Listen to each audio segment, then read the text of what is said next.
Une question que je reçois énormément d'amis freelance, c'est Diran, quelle est la plateforme que tu nous recommandes pour nous lancer en tant que freelance? Et je tenais à faire cet épisode pour expliquer en effet pourquoi il ne faut pas se focaliser sur une plateforme en particulier pour pouvoir trouver une mission en tant que freelance. Alors, avant, il est important de préciser effectivement que les plateformes ont leur avantage, ça c'est clair, parce que ces dernières vont vous mettre en contact avec des éventuels clients. Mais il faudrait que vous compreniez qu'en réalité, ce sont les mêmes éléments qui vont être demandés par les clients, peu importe la plateforme sur laquelle vous allez vous rendre. Que ce soit Math, Coder.com, etc. Ce sont les mêmes éléments. Ça veut dire que vous devez plutôt travailler sur comment vous vous mettez en avant au lieu de réfléchir à comment s'adapter à la plateforme sur laquelle vous allez créer votre profil. Et je vais donc vous indiquer ici comment vous préparer un profil en béton pour être sûr d'obtenir des missions. Pourquoi? Parce que moi, je n'ai jamais eu à aller effectivement sur une plateforme professionnelle pour freelance, pour trouver une mission freelance. J'en ai toujours trouvé et je vais vous indiquer ce que moi je fais au quotidien pour être sûr que j'aurai toujours une mission si j'en ai besoin. Mais avant, si c'est la première fois que vous regardez un de nos épisodes, je suis Diran Tafen, formateur et consultant, passionné dans le domaine du cloud et du DevOps. Et au quotidien, je fais des vidéos comme celle-ci pour vous partager mon savoir, ma connaissance, ma passion et ma bonne humeur. Alors, ceci étant précisé, si c'est du contenu qui t'intéresse, n'hésite pas à t'abonner et à nous laisser la meilleure note possible sur la plateforme sur laquelle tu nous écoutes. Bien.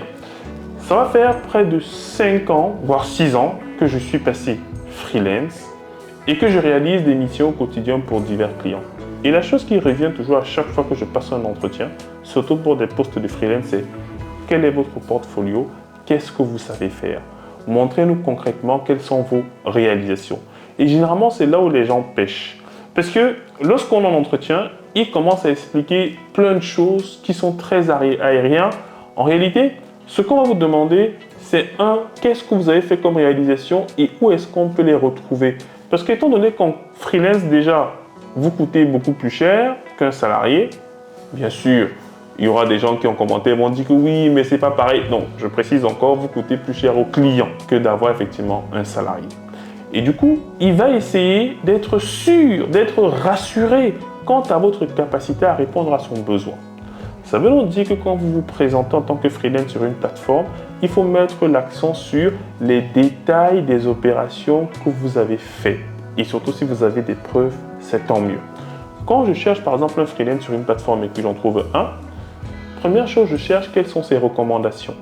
Vous devez avoir des recommandations. Demandez à vos anciens clients, même si vous étiez en ESN, de vous laisser des avis sur des plateformes, que ce soit LinkedIn, etc., qui vous donnent quand même des avis pour pouvoir juger globalement de la pertinence de ce que vous avez fait. Tant mieux si vous avez un site internet comme portfolio. Je vois beaucoup de développeurs avec ça.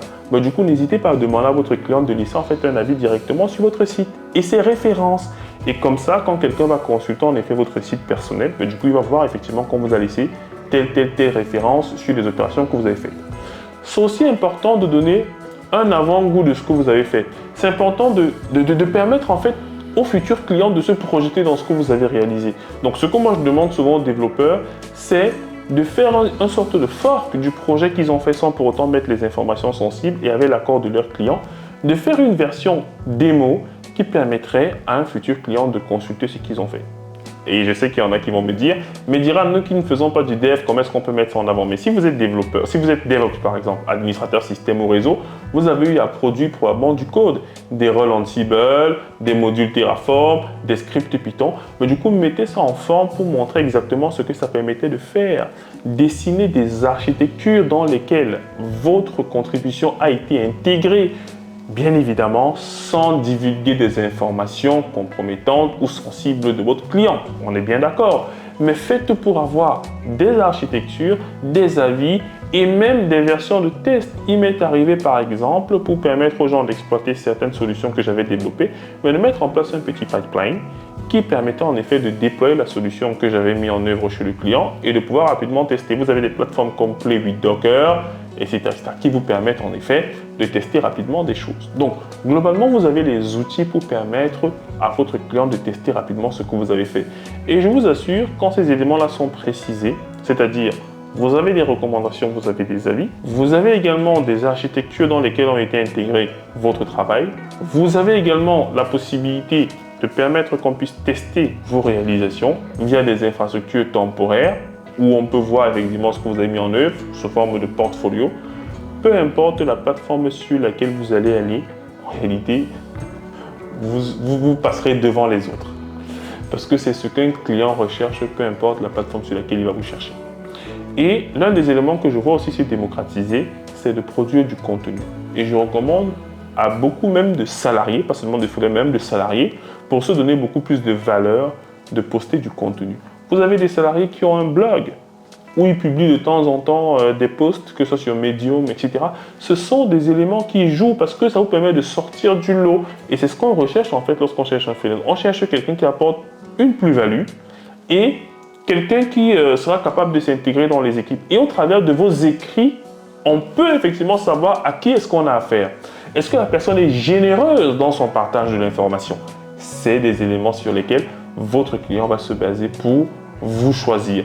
Donc, ne travaillez pas juste sur des projets. Vous devez capitaliser tous les projets sur lesquels vous travaillez. Tous les projets, sinon en réalité, ils n'ont pas de sens. Sinon, vous n'avez rien foutu lorsque vous étiez en mission. Donc, vous devez absolument capitaliser sur toutes les opérations que vous réalisez chez votre client pour pouvoir les mettre en avant, soit dans un blog, soit dans des vidéos. Au quotidien, par exemple, je partage mon savoir, j'écris des posts, je fais des articles. Alors moi, je suis beaucoup plus à l'aise en vidéo, c'est pour ça que j'en écris pas beaucoup. Mais déjà, le fait que je poste des choses que je fais au quotidien fait en sorte qu'il y a beaucoup de gens qui m'écrivent en fait.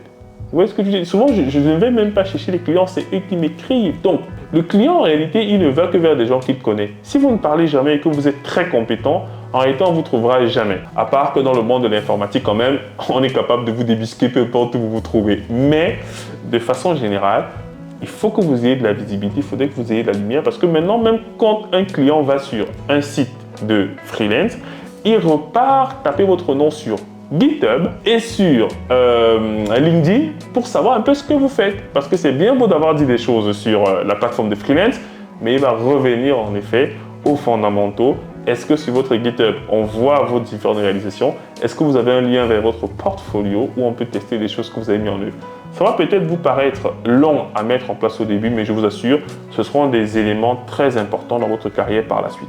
Même si vous êtes très sollicité, mettez quand même en œuvre ces éléments-là. Vous allez voir que vous pourrez encore passer à d'autres paliers si vous êtes ambitieux. Donc les amis, suivez ces conseils-là, c'est gratos. Si cette vidéo vous a apporté pas mal d'informations, n'hésitez pas à me le faire savoir dans les commentaires, à vous abonner. Et moi, je vous dis à la prochaine vidéo sur la plateforme sur laquelle vous nous écoutez. À très bientôt.